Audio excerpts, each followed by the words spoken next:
Magandang araw po sa ating lahat. Ako nga pala si Ginoong Raymond M. Luzgano at ito ang aking speech of gratitude sa ating bayaning si Dr. Jose Rizal.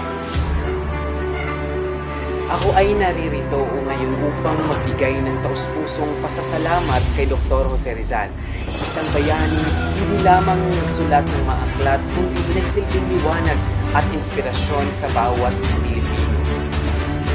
Maraming salamat po Dr. Jose Rizal dahil ginamit ninyo ang inyong talino, edukasyon at paninindigan upang ipaglaban ang kalayaan ng ating bansa sa pamamagitan ng inyong mga akda tulad ng Golden ni Tangere at El Filibusterismo. Namulat ang mga Pilipino sa katotohanan at naging daan ito upang magising ang damdaming makabayan ng mamamayan.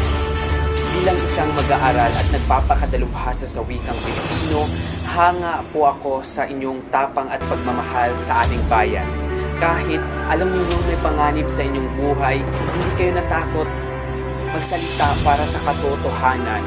Ipinapakita ninyo na ang ploma at kaalaman ay makapangyarihang sandata laban sa pang-aapi.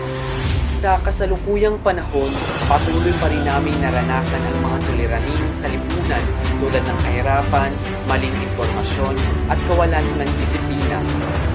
Dahil dito, mas lalo naming nauunawaan ang kahalagahan ng inyong mga aral. Kayo ay paalala na ang kabataan ay may mahalagang tungkulin o responsibilidad sa pagbabago ng ating lipunan. Maraming salamat din dahil itinuro ninyo sa amin ang kahalagahan ng edukasyon.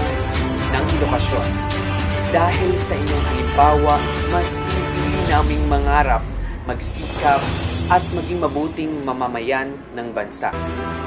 Bilang Pilipino, ipinapangako kong pahahalagahan ko ang inyong mga sakripisyo sa pamamagitan ng pagiging responsable, makabayan at may malasakit sa kapwa. Hindi man madali ang pagbabago, sisikapin naming ipagpatuloy ang inyong ipinaglaban para sa kinabukasan ng ating bayan. Muli, maraming salamat po Dr. Jose Rizal.